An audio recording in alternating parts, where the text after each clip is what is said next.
overview. If you have any comments during the session, feel free to put them on the chat and we will be monitoring them. If you have any specific questions or topics that we don't cover and you would like to ask us anything or find out any more information, when you ask the question directly to me, Cassie, I'm the CEO at March of the Living, please write your email address and we will save them and get back to you after the session.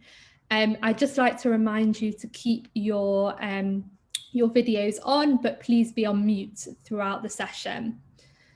So for the first session, we have the honour of collaborating with our very good friends at the Taube Center for the Renewal of Jewish Life in Poland. Helise and Ola have been educating on March of the Living for the last few years and strengthen our narrative on Polish history and Jewish life in Poland today. Each year, we begin March of the Living by visiting the Jewish Historical Institute in Warsaw, where we get to see the Ringelblum Archives. Unfortunately, due to the recent Poland COVID restrictions, Helise and Ola were unable to enter the museum today, but through the use of footage and photographs will take us through this incredible exhibition. We are also absolutely delighted to be joined by Dr. Samuel Kassow for this session. Professor Casau is an extraordinary historian who wrote the book Who Will Write Our History, which narrates the history of Emanuel Ringelblum and the Oneg Shabbat. I won't take up any more of your time and would like to start by handing over to Helise and Ola to begin the presentation. So Cassie, Scott, all of our wonderful guests, Professor Casau, I am Helise Lieberman, the director of the Taube Center, and good afternoon. We are honored that March of the Living UK, a very dear partner of ours, has invited us to today's program. And as Cassie pointed out, unfortunately, we all know we can't be here together. And unfortunately, neither Ola nor I could go into the Jewish Historical Institute to actually bring you inside virtually. So today, we'd like to introduce you to Jewish Warsaw by way of giving you the background and the context. And before I do, I would like Ola to introduce herself and then we will begin. Thank you for joining us. Of course. My name is Aleksandra Sajdak, but everyone calls me Ola or Olinka. I work with Helise since 2011 and I work at the Jewish Historical Institute Genealogy Department, and I'm a PhD candidate at the Polish Academy of Science. Thank you for having us. So where do we start? We start with Jewish Warsaw today. Jewish Warsaw, as you know, prior to the war was the largest Jewish community in Europe. Today, we estimate that there are approximately 21,000 to 30,000 Jews here in Poland. Not everyone identifies, and not all people know that they even have Jewish roots. But for those who do, there are many ways to express their Jewish identity. And when you come to visit, we will be very happy to introduce you to some of them. For example, we would take you to the JCC. We would take you to the Polin Museum of the History of Polish Jews, which opened its doors about 6 years ago. And through its 8 galleries, we would explore the entire Polish Jewish experience. We would visit the Nożyk Synagogue, which you can see at the corner on the right, the bottom. It's the only synagogue to have survived the war and the communist period. It's the place that many Jews, when communism fell in 1989, came for the first time to publicly reclaim their Jewish identity. And as many of you know, or you'll know when you come, this is the synagogue, one of the congregations that serves today's community. We would also, of course, follow the path of martyrdom and struggle. We would learn about those people like Marek Edelman and Mordechai Anilevich, Janusz Korczak, among many others, who showed how one can be resilient with the sword, how one can be resilient in day-to-day life. And as we move to our destination, we will learn how resilience comes with the pen. As you can see from these photos, people are involved in different ways of expressing their Judaism. Many, many, many non-Jews are involved in Jewish life and culture and cultivating and maintaining Jewish memory. We could spend some time at the Jewish Day School, which I had the honor to help found. We may go to the Eitz Chaim, one of our many congregations, this one of a progressive variety. And we would continue through the city as we walk through a city that was almost 85% destroyed. In fact, it's hard to imagine what Warsaw really looked like. Sam, maybe you have some additions, of course, or Ola, but we've been told that Warsaw was really the Paris of the East. So you can imagine a major cosmopolitan city, multicultural life, and with 30% of its population Jewish. And we're talking about Jews from A to Z, anti-Zionist and Zionist, religious, non-religious, those involved with political life, those who were socialists, and those who had already begun to assimilate, who were members of the corporate world. And they too, though, did not separate themselves so much. They also contributed through the form of tzedakah and contributions to the Philharmonic, the Polytechnic, and so on. So we find ourselves on the left and right, you can see the photo of what today is the former Nalewki Street. Nalewki Street now is called the Ghetto Fighters, even though it's not near where the monument is. And you can see on the right, the Arsenal building, which was part and parcel of Warsaw before the war and served as a prison. It was within the ghetto. And you can still see the remnants of what were once tram tracks, which ran along this very, very busy cosmopolitan pre-war Jewish Warsaw Street. And if we can just get a glimpse of what it might have looked like to stand on this very spot, we might encounter a scene like this. And as I mentioned before, Jews came in all sorts of stripes, all sorts of garb, spoke Polish and Yiddish, some still spoke Russian.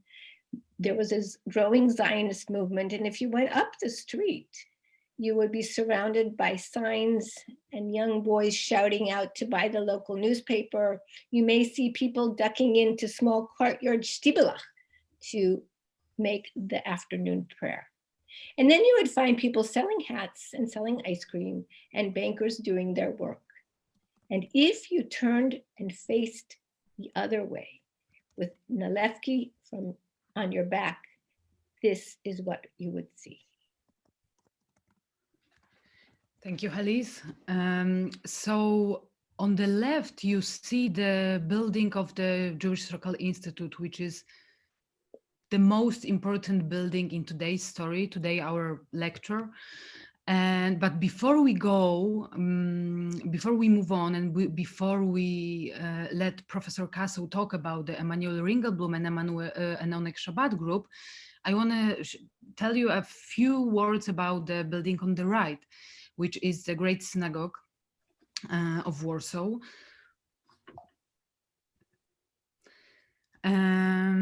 The Great Synagogue was built in 1878 and accommodating more than 2,000 worshippers in the center of the city. It was so-called Reform synagogue, but we have to remember that 19th century Reform was not today's Reform. It was traditional but progressive, and it was exactly in front of the Nalewki Street in Warsaw. Building of the Jewish Historical Institute was built in 1936 and served as a main Judaic library of the Great Synagogue, and also Institute for Judaic Studies.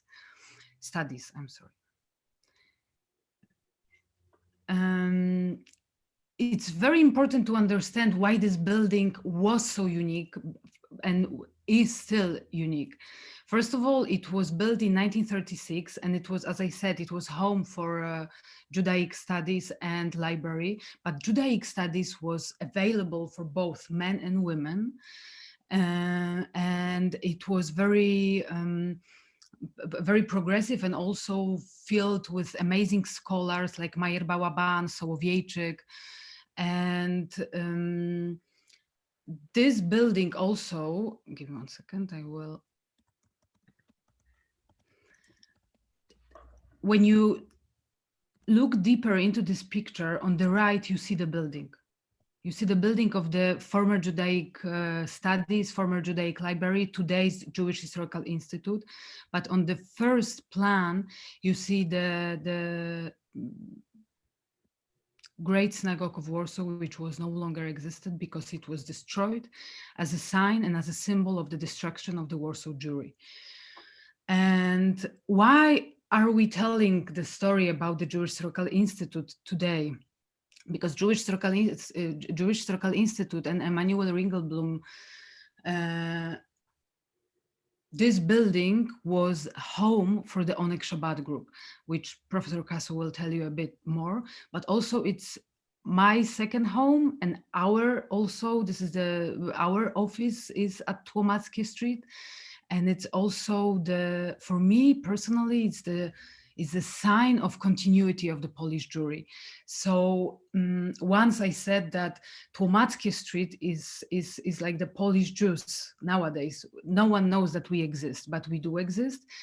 And I think it's one of the most important building in Poland in general. Maybe I'm not super objective, but let's go to another slide. I'm sorry, I have to do so many things at once. You saw the picture of the destroyed synagogue, the Great Synagogue of Warsaw. Many people who entered the building of the Jewish Historical Institute noticed the floor. And very often people says like, oh, you have to do something with your floor or renovate it or something. But to be honest, the scars on the floor tell us the story of the city, of the Warsaw Jews, of this building, of the Great Synagogue. And it's these are the traces of the fire from the 1943. Unfortunately, we don't have much time to talk to you about the Jewish Historical Institute, but Jewish Historical Institute is not only the repository of the Emanuel Ringelblum and Ringelblum Archive, but also the place where I work since 2011. This is actually, you can see the door of the genealogy department when I work. And on the right, you have a map of pre-war Poland and contemporary borders of Poland, when we very often start the tour of the Jewish Historical Institute. And this is the entrance to the exhibition, what we have been enabled to shout out to the world, prepared by the Jewish Historical Institute. It's a core exhibition about the Ringelblum's archive. Thank you.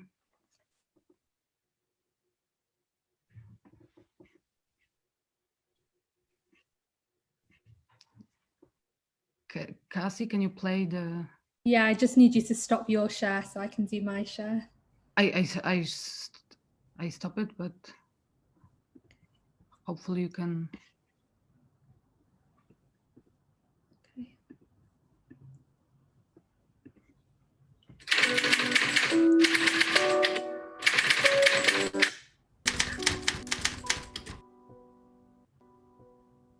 Historia Oneg Shabbat i archiwum Ringelbluma to historia uniwersalna i chcieliśmy, aby świat mógł też ją usłyszeć. Po raz pierwszy na wystawie pokazujemy oryginalne dokumenty, które zostały ukryte w podziemnym archiwum getta warszawskiego. Chcemy, aby to archiwum poprzez wystawę mogli zobaczyć ludzie, którzy odnajdą wspólnotę losu z tymi, którzy je stworzyli. Grupa Oneg Shabbat to byli ludzie z różnych środowisk. Spotykali się przy stole i dlatego na wystawie dajemy im miejsce do tych spotkań. Wtedy w ukryciu, w małej grupie, tu mogą spotkać się wszyscy. Połączyła ich jedna idea.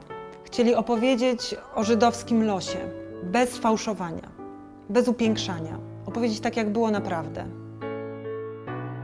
Głównym punktem wystawy jest bańka na mleko, w której zostało ukryte archiwum. W metalowej bańce zostało zamknięte całe życie.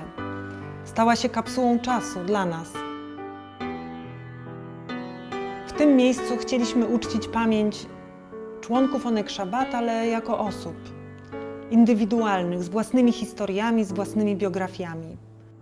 Ta instalacja daje pole dla wyobraźni. Może być miastem, może być lasem, ale może też być symbolem każdego człowieka z osobna. Na wystawie widz może zobaczyć oryginalne dokumenty, dlatego że nic tak dobrze nie wiąże nas z historią innego człowieka, jak coś, co należało do niego. Jeden z dokumentów to liścik wyrzucony przez okno pociągu jadącego do Auschwitz. Te dokumenty są jak mosty pomiędzy historią a nami dziś. Archiwum dokumentuje życie żydowskie w czasie okupacji. Ukazuje głód, śmierć, ale też miłość. To archiwum jest jak wielki kosmos różnych historii, ale wyłania się z niego cały los żydowski w swojej rozciągłości. 2 nastolatków wraz z nauczycielem zostało wyznaczonych do ukrycia archiwum. To był dla nich moment, w którym mogli dołączyć też swoje historie. Dzięki temu wiemy, o co chcieli nas poprosić. O pamięć. Naszą misją jest opowiedzenie ich historii. Oni nie mogą już tego zrobić. Wypełniamy w ten sposób ich testament. Dzięki tej wystawie świat może się dowiedzieć o historii grupy Oneg Shabbat i zagładzie polskich Żydów.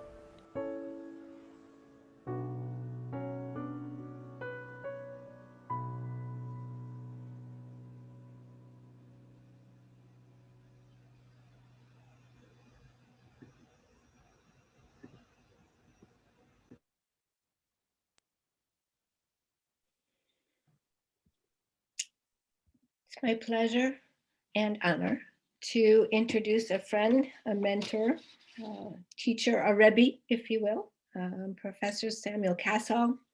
I had the pleasure of meeting Sam in Moscow many decades ago. Professor Casau holds a PhD from Princeton University, and he currently works as a professor of history at Trinity College in Connecticut, his original alma mater. In 1967, he graduated with an MA from the London School of Economics and has since lectured extensively in the US, Canada, Mexico, Lithuania, and Israel, and of course in Poland. Professor Kasau was the lead historian for 2 of the galleries that you will see at the Polin Museum, and he was awarded numerous fellowships and grants from the National Endowment for the Humanities, Fulbright, the Woodward Wilson and Danforth Fellowships, and has been an IREX Fellow in Warsaw and Moscow. Professor Kasau is a member of several boards and advisory council, among them the Taube Center Scholars Advisory Council. It was his book that he published in 2007, Who Will Write Our History, which brought the story that we are about to learn more about to life.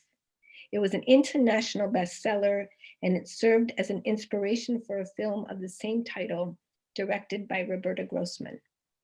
Sam, without further ado. Thank you, Helise, for that very nice introduction. Are you all able to hear me? Yes. Okay, good. So I'm here to talk about one of the most successful examples of cultural resistance in Nazi-occupied Europe, the Oneg Shabbat archive that was organized by the historian and the community organizer, Emanuel Ringelblum, in the Warsaw Ghetto. On March 1st, 1944, just a week before he was captured and killed by the Germans, Ringelblum wrote one of his last letters. He wrote it to a friend also hiding on the so-called Aryan side of Warsaw. And in this letter, he asked his friend, Adolf Berman, if you and I are caught, if we don't survive to see the liberation, what will happen to the Oneg Shabbat archive? Oneg Shabbat means joy of the Sabbath in Yiddish, Oneg Shabbat in Hebrew. It was a code word that they used for the archive, showing just how much they were obsessed with keeping the whole project secret. So Ringelblum asked this question: what will happen if none of us survive? What will happen to the archive? And Dr. Ringelblum had very good reason to worry, because by the time the Germans were thrown out of Warsaw 10 months later, of the 60 or so collaborators who joined Ringelblum in the Oneg Shabbat, there are only 3 survivors. And of those 3 survivors, only one, Hirschwasser, knew where the archive had actually been buried. Wasser had survived by the slimmest of margins, jumping from a train, taking him to Treblinka, surviving a German grenade in a bunker during the Polish uprising of 1944. These 3 survivors, Hirschwasser, his wife Bluma, and the writer and journalist Rachel Auerbach, who would go on to help organize the victim testimony department at Yad Vashem and play a behind-the-scenes role in the Eichmann trial. These 3 survivors begged, pleaded, cajoled, buttonholed everybody they could to start looking for what Auerbach called that buried treasure. But that buried treasure, which was concealed under a Jewish school in the ghetto on Novolipki 68, by the time the liberation happened, as you can see, Warsaw was just a heap of rubble, and it was hard to know where a street had been, much less where a particular building had been. Where was Novolipki 68? But finally, they were able to raise money. They were able to mobilize some support from the Joint Distribution Committee, from the Central Committee of Polish Jews. They hired surveyors, engineers, using the spire of a church that had not been completely destroyed, and using pre-war aerial photographs. They were able to guess more or less where Novolipki 68 might have been. And here you see a picture of what the Warsaw Ghetto looked like after the liberation. And Warsaw had been completely destroyed. The Ghetto uprising of 43, the Polish uprising of 44, the German bombardment of 1939. Warsaw was a city that had been leveled. And so to find this archive was like mounting an archaeological expedition, but they did. And on September 18th, 1946, a shovel hit what turned out to be the first of 10 tin boxes, which contained the first cache of the archive buried in early August 1942. Here you see Hirschwasser with his back to you, and the person with the mustache is Michal Borovich. He also survived by a very slim margin. He was actually hanged in the Janowska labor camp, hanged in 1943, but the rope broke, and the SS officer, being a gentleman, didn't believe in hanging him twice, and he later escaped. So that was a great day when they found those 10 boxes, but Wasser said, wait a minute, we buried a lot more than this. This is just the tip of the iceberg. But they looked and looked and they couldn't find any more. And unfortunately, a lot of water had seeped into the tin boxes. Many documents were destroyed. Most of the photographs that had been shoved into those boxes had been destroyed. And it took a lot of work, a lot of careful work to separate what was left. In the next couple years, those survivors, Wasser and Auerbach, went to Israel as Poland became communist. Here's Rachel Auerbach and Hirschwasser. Time went on. And then on December 1st, in December 1950, Polish construction workers building new apartment buildings in the ghetto came across 2 aluminum milk cans. And those 2 aluminum milk cans, which you see on your right, that was the second cache of the Oneg Shabbat archive, which had been buried sometime at the end of February 1943. Those milk cans were really well sealed, and the documents in them were much better preserved than those in the tin boxes. It was a miracle that those milk cans, that second cast survived, because the workers who came across them, they assumed that those milk cans would contain diamonds, gold, dollars, and they were rather disappointed when they turned out to contain only documents, and they were going to throw them away. But the foreman, a man named Wojciech, actually said, no, these are important, and we have to hand them over to the Jewish Historical Institute. So hats off to this foreman, Wojciech. There are those who say, including Hirschwasser, that there was a third cache that was buried just before the beginning of the Warsaw Ghetto uprising in April 1943. That cache was buried supposedly under the brushmaker shop on Świętojarska 34.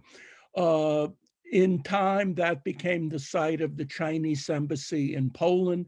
There were various attempts to find that buried third cache, one made after the war, one made by Israeli searchers, but nothing really came of that. So we can see that far from all of the Oneg Shabbat has been recovered, but nevertheless, even with all the gaps, we still have about 25 to 30,000 usable documents. And the question then is, why is this important? Who cares? It goes to the title that I chose for my book, Who Will Write Our History? The Germans thought that they would win the war, and they would determine how the Jews that they murdered would be remembered. And as Emanuel Ringelblum, this is Emanuel Ringelblum as a young man, as Emanuel Ringelblum's teacher, the Jewish historian Isaac Schipper, who was murdered in Majdanek, he said shortly before his death in 1943, he said, what we know about murdered peoples is usually what their killers choose to say about them. And the Jews in the ghettos knew how the Germans would portray them to posterity. They saw the German propaganda posters. They saw the German film crews. They knew that they would be compared to rats and vermin and carriers of plague. And so Jews, not just in the Warsaw Ghetto, but in many other ghettos, said, no, even if we don't live to see it, even if we die, we will leave time capsules buried under the earth. And when those time capsules surface, our memory will be formed on the basis of Jewish documents and not on the basis of German documents. Imagine if the Ringelblum Archive had never been found. The 500,000 Jews of the Warsaw Ghetto would be remembered today largely as anonymous victims, without names, without individual valence and dimensions. We would not have had the diaries of Emanuel Ringelblum or Rabbi Huberband or Abraham Lewin. This is Emanuel Ringelblum, his wife Judita, and their son Uri. But the writings of the Piaseczna Rebbe, which today are regarded as some of the most important Jewish theology of the Holocaust, these writings would never have been known. The Jewish Underground Press would never have been known. Had the archive not been found, none of the important monographs on the Warsaw Ghetto by scholars like Israel Gutmann, Basha Engelking, Jacek Liocha, Kavi Dreyfus, none of this could have been written. So beyond the grave, the Oneg Shabbat archive, in fact, rescued Jewish memory. ensuring that the Jews would be remembered as individuals with names and not just as an anonymous mass of murdered people. And to write and to have an archive in 1932 also meant that you had to believe that the Germans would lose the war. That was hard to believe in 41 and 42 when they seemed to be winning, but it meant that you had to be optimistic. You had to believe that ultimately justice would prevail. So in short, what I'm saying here is that Jews fought not just with guns, and very few had that option, but Jews fought and fought effectively with paper and pen. It's said that the great Jewish historian Shimon Dubnov, as he was being led to his execution in the Riga ghetto, yelled to his fellow Jews, Jeden verschreibt, Jews, write it all down. Even under the ruins of the gas chambers in Birkenau, we found glass bottles stuffed with the writings of religious members of the Sonderkommando. We found those hidden writings in ghetto after ghetto. There were organized ghetto archives in Lodz, in Białystok, in Vilna, and elsewhere. But the Oneg Shabbat archive was by far the biggest of all these ghetto archives. And it was also the most ambitious. It differed in many important ways. First of all, it was very well organized. There was an executive committee, which met every Saturday afternoon and which charted a strategy. It was a diverse group of people. Ringelblum brought together, as I said, 60 people, rabbis like Shimon Huberband, communists like Huda Feld, Bundists, Zionists, all brought together for a common purpose. The archive had interviewers who risked their lives to go into the refugee centers where the Germans had dumped over 100,000 refugees who were affected by typhus.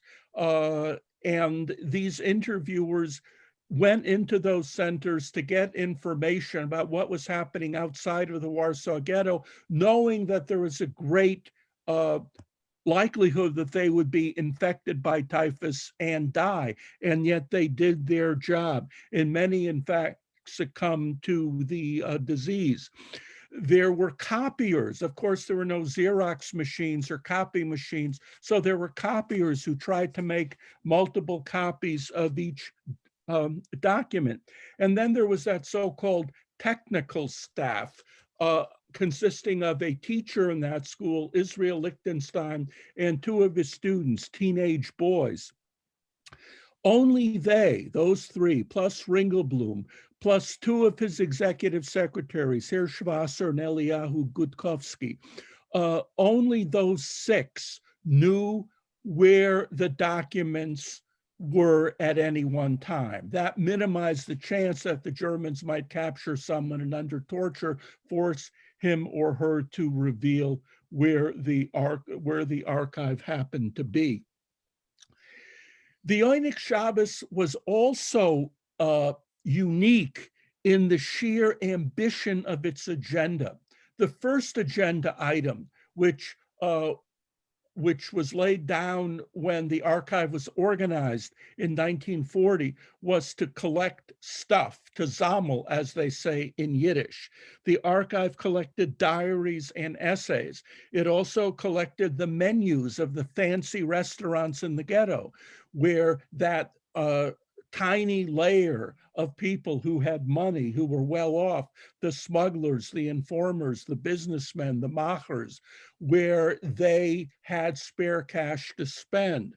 The archive collected instructions issued by the Jewish Council, the Judenrat, on how to cook the frozen and rotten potatoes that the Germans included in the meager ghetto ration. The archive collected doorbell instructions showing how, if 5 or 6 families are living in one room, how many rings for each family. Ringelblum believed this was all very important. In 1941, in addition to this this mission of collecting material, the Executive Committee of the Archive embarked on a far-reaching and ambitious project to study the life of Polish Jewry under the German occupation. This meant that they intended to assign 80 different topics to certain team leaders, topics like women under the occupation, corruption, religious life, children under the occupation, German-Jewish relations, Polish-Jewish relations. Some of the members of the Oneg Shabbat led 4 or 5 different topics. Each topic would have questionnaires and guidelines for how to interview different people. The ambition of this project was reflected in the fact that they were planning on issuing a final book of 1,600 pages. The fact that they embarked on this study of Jewish life in occupied Poland, and you have to remember that they made that decision before anybody knew, excuse me, about the final solution. They thought that the Germans would leave someday and there would be a major Jewish community that would survive. The fact that they ordered this study reflects the fact that most of the members of the executive committee had been, before the war, leaders of the YIVO, Y-I-V-O, the Yiddish Scientific Institute based in Vilna, which had been dedicated to the idea that Jewish scholars should come together with ordinary Jews to develop archives, to gather material, to study Jewish life in the everyday, to do this in the Yiddish language, and to give a beleaguered people without its own land, without any military power, to give this beleaguered people the sense that knowledge itself was a weapon, that the more this Jewish minority knew about itself and understood itself, the better it would be able to fend off the growing anti-Semitism of the 1920s and 1930s. And this project reflected that, the hope that when the war is over, we will use the knowledge gained by our wartime experience to rebuild and rebuild better when the Germans leave. This project was in full swing. But by the way, I just got a question, who took these photographs? The Oneg Shabbat took hundreds of photographs. This is a photograph of the organized smuggling in the ghetto. Most of those photographs were ruined, but about 70 survived. And one reason the Oneg Shabbat set such great store by taking photographs is because they knew how the Germans were using the camera to try to paint a picture of the Jews as degenerate and filthy and corrupt. And so the pictures that the Oneg Shabbat took tried to paint a very different image of who the Jews were. In the Warsaw Ghetto, up to 90% of all the calories consumed in the ghetto were consumed by smuggled food. The official German allocation was only 184 calories. Of course, you couldn't live on that. And the fact was that of the 500,000 Jews in the Warsaw Ghetto, only, quote unquote, only 100,000 had died of starvation and disease by the time the deportations began. That means that 80% had somehow managed to hold it together. And these pictures commissioned by the Oneg Shabbat were pictures that show Jewish agency and Jewish resourcefulness. Okay, back to my talk. The project to study Jewish life in Poland was in full swing when on July 22nd, 1942, the SS barged into the office of Judenrat President Adam Chernyakov and announced that beginning that day, 7,000 to 10,000 Jews would be evacuated, resettled to the east for labor. And of course, Chernyakov understood very well what this meant, and he soon committed suicide rather than be involved in the murder of his own people. But the deportations went on. And between July 22nd and September 12th, almost 300,000 Jews would be deported to Treblinka from the Warsaw Ghetto. And now the final, and now the Oneg Shabbat had to confront the collapse of the Jewish world. It had to confront the fact that Jewish Warsaw was dying. And you could tell from looking at Ringelblum's writings during that terrible summer that he was on the brink of a nervous breakdown. He could barely finish a sentence. His handwriting changed. He was torn between a sense of responsibility to keep the archive going and his natural desire as a father and husband to protect his wife and child and go into hiding. Every day, another key member of the archive was taken away. The 60 became 50, became 40, became 30. And as their world was collapsing all around them, they kept on working. And you might well ask, why did they do this? Why didn't they just pack it in? And a partial answer might be found in an essay written by Gustava Jarecka, who was a member of the Oneg Shabbat, who was a stenographer in the Judenrat, who wrote in Polish. Because she had a Judenrat pass, Ringelblum felt that she had some security and was able to walk the streets of the ghetto without being rounded up and write down everything she saw, and that would be handed over to the archive. And that's what Gustava Jarecka did.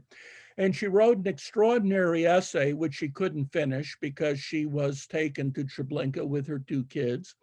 But in this essay, which was found in the milk can, she asked this question: how could you blame us Jews for having believed that the story of mankind, that the message of history is a message of moral improvement, of a progression from savagery to decency? That's what we had been taught. How could we have predicted, looking on as the most educated nation in Europe murders children in the streets, how could we have predicted that it was just the opposite, that it was a that it was a collapse, a dark road from decency to savagery? And if that is the case, if that is the direction that history is taking, then, and now I'm quoting her directly, let my writings be like a stone under history's wheel, like a stone under history's wheel. That is, that someday if somebody finds what I'm writing, they will say, oh my God, how could we have allowed this to happen? Let's make sure that such an abomination never happens again. During the course of 1942, the Oneg Shabbat began to interview and debrief 6 or 7 survivors from the death camps. The first the first escapee from the Chelmno death camp arrived in the Warsaw Ghetto in February 1942.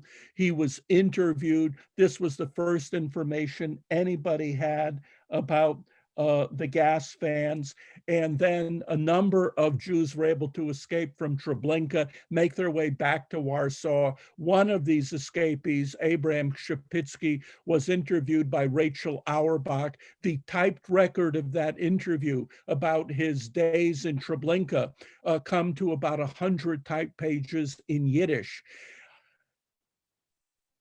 On the basis of these interviews and on the basis of many other accounts coming in from various towns, and using the channels of the Polish underground, the Oneg Shabbat, working probably with the Jewish Socialist Bund, were able to send 4 detailed reports to London in the course of 1942 to the Polish government in London. The Polish government in London then transmitted those reports to the Americans and to the British. The last report, which was sent in November 1942, was so detailed that it even had a map of Treblinka, which was, and this was all done while Treblinka was killing between 10 and 15,000 people a day.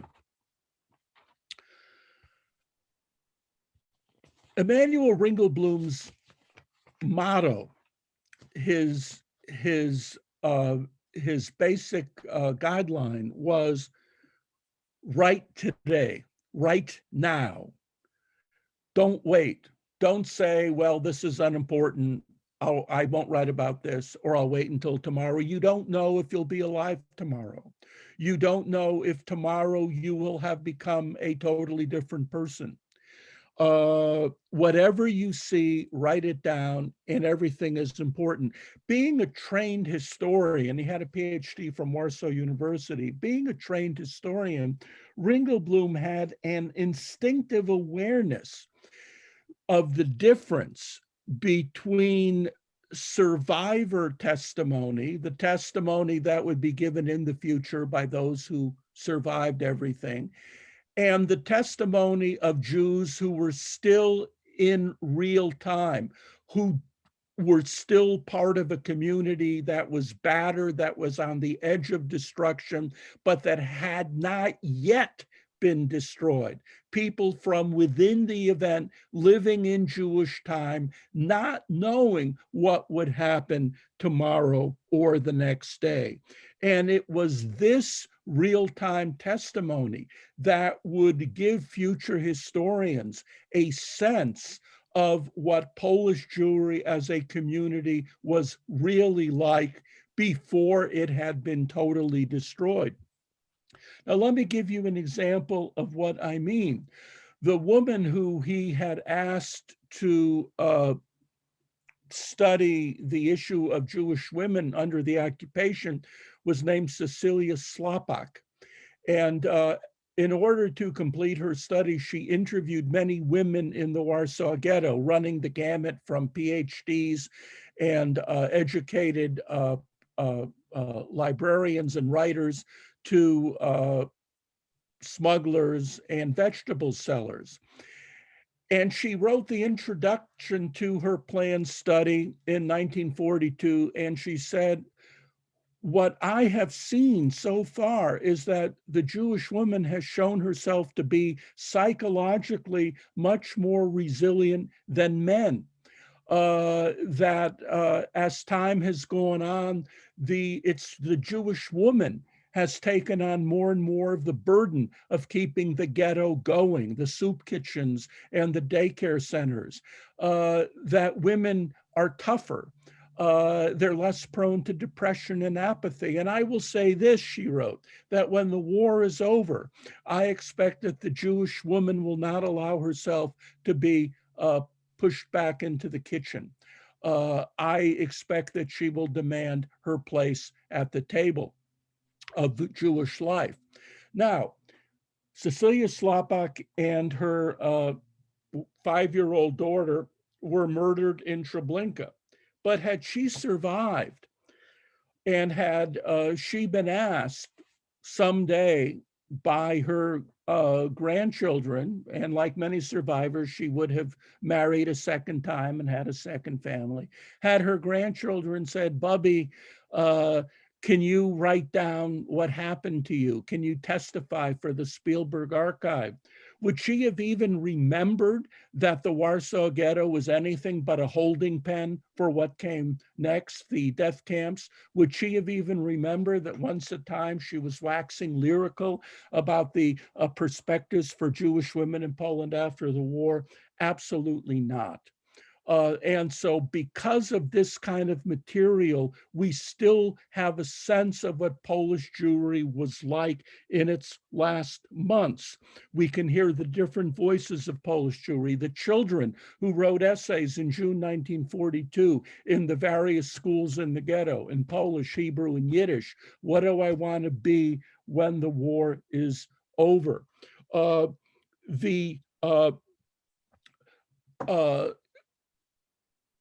Prosaic protocols kept by a Mrs. Kaplan of a House committee meeting where she invites Mrs. Weinberg and Mrs. Cohn to make up a list of poor children in a building who are starving, and to perhaps to match them up with other people in the building who might be able to give them a meal, and so on and so forth.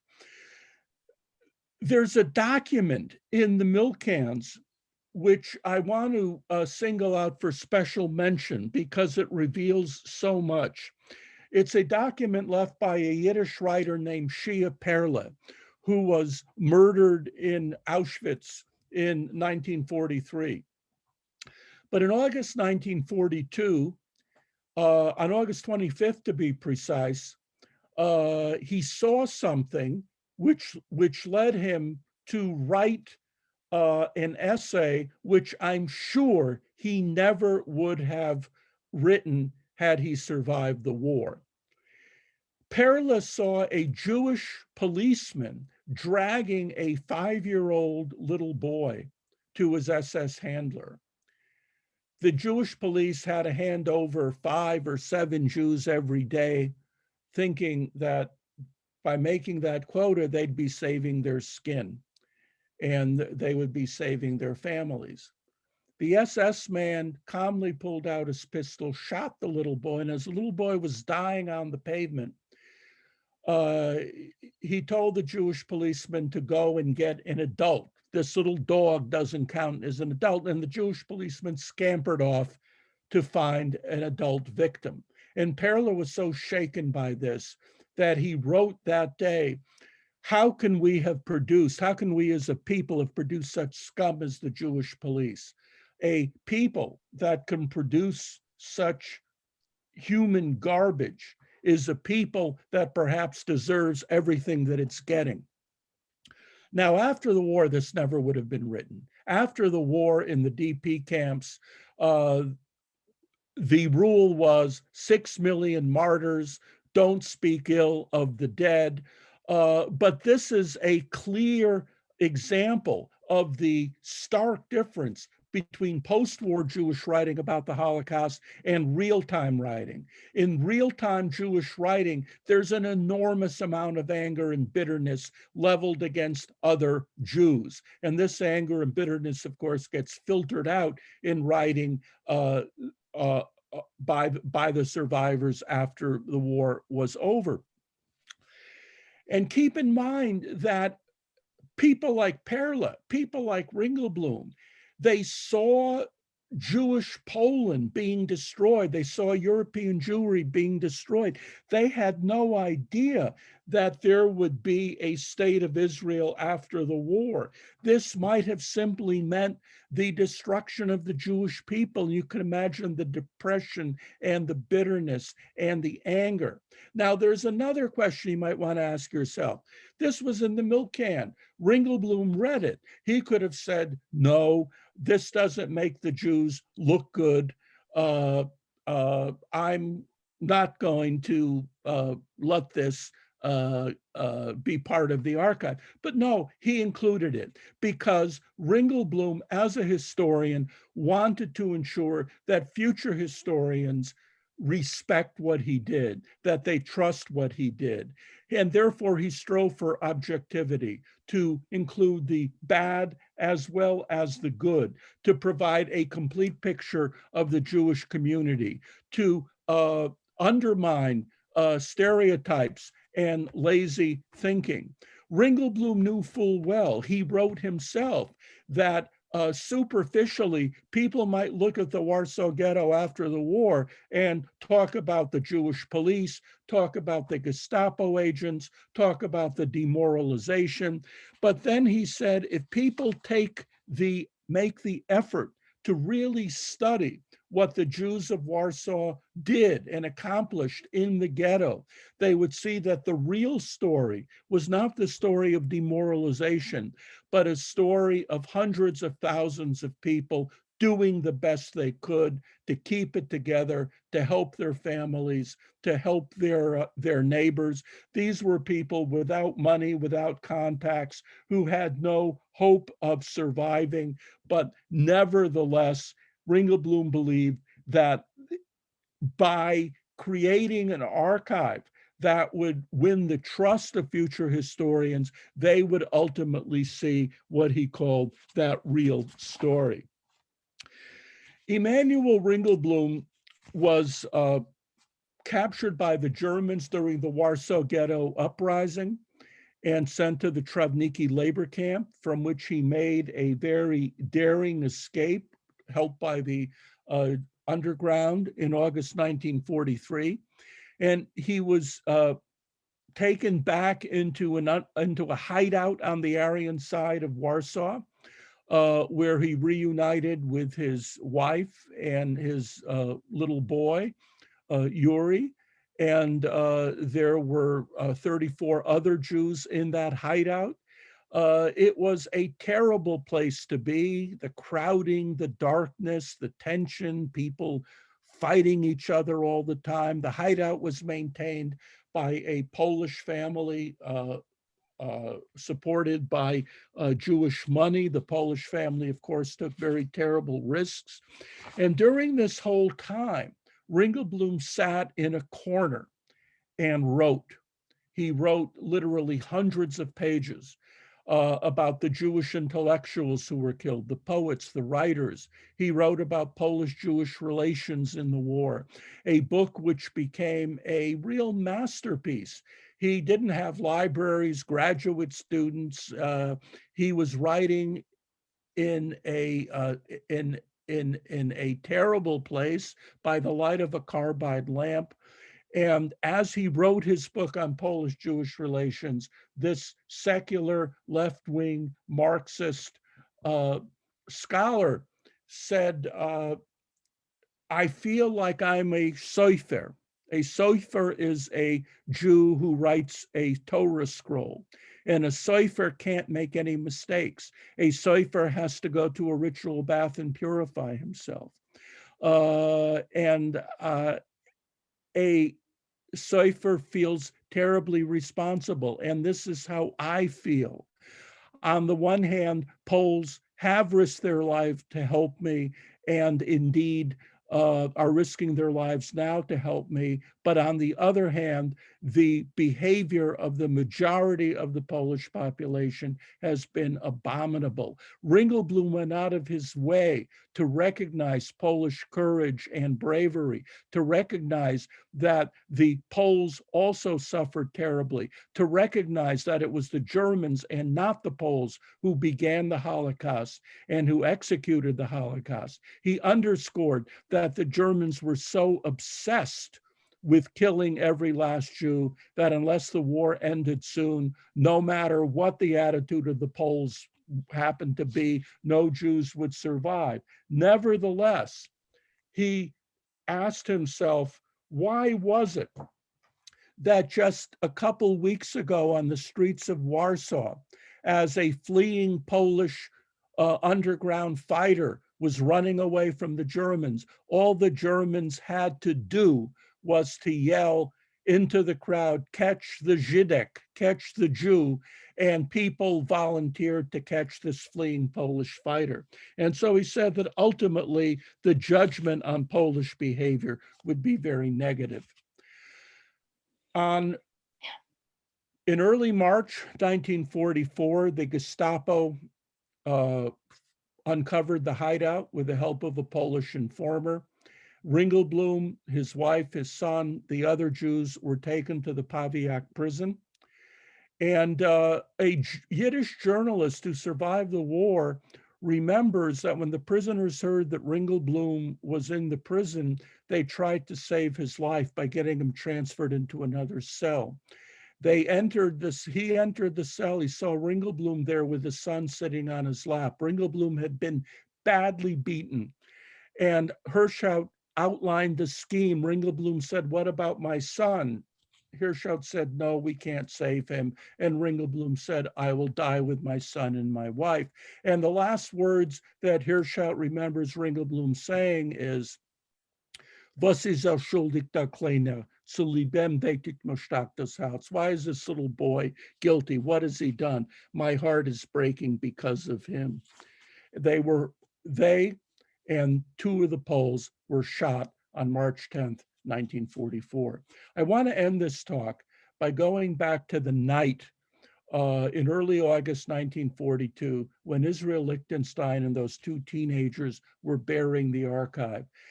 The Germans were only 50 to 100 yards away. They were writing their last wills and testaments. And here's an example of that last will and testament. This is the last testament, Mein Savoy, of Gela Sexton, who was married to Israel Lichtenstein. And they had a wonderful little 20-year-old daughter, a wonderful 20-month-old daughter named Margalit. Gela Sexton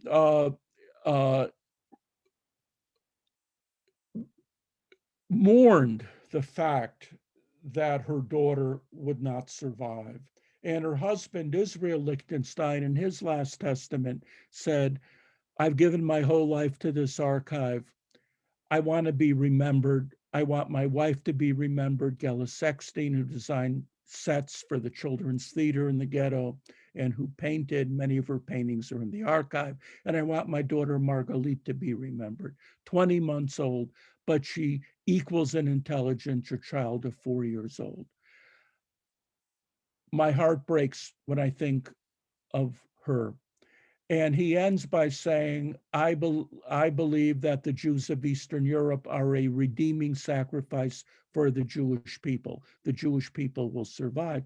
And so in his final months, Lichtenstein reminded us of the great achievement of the Oneg Shabbat, that the Jews of Eastern Europe were not simply anonymous, hapless, passive victims, but that they were people with agency. And still members, part of a proud and resilient people. And this was really the legacy of the Oneg Shabbat. Thank you. Sam,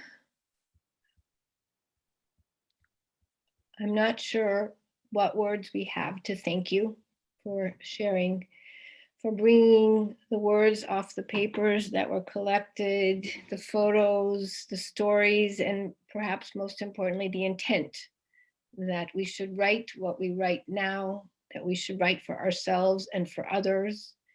And the sense, as you quoted Emanuel of blessed memory, we are all in sense, we're all sofers, we're all writers, and there's a great responsibility.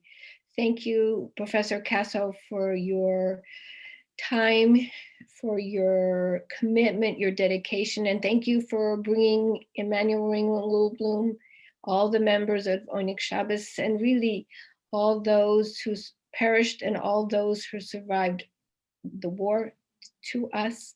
We are indebted to you for your scholarship and your menschlichkeit. I want to thank Aleksandra Sajdak, and of course, I would like to thank our partners at March of the Living UK, Scott Sanders and Cassie Matus. May we all meet in good health in the year to come. Thank you. A huge thank you. Wow. Thank you, Professor Casau, Helise and Ola, for a wonderful presentation. It really is a remarkable exhibition, and I would urge all of you to join us in Poland on our next programme, where we will visit the museum and see it firsthand. I will post the website in the chat. We're going to have a half-an-hour break. We will be back at 4 o'clock with Clive Lawton for Contemporary Jewish Pilgrim Sites, Jerusalem and Auschwitz. Do they satisfy the same need? In both cases, handle with care. Just a reminder that we are going to close the Zoom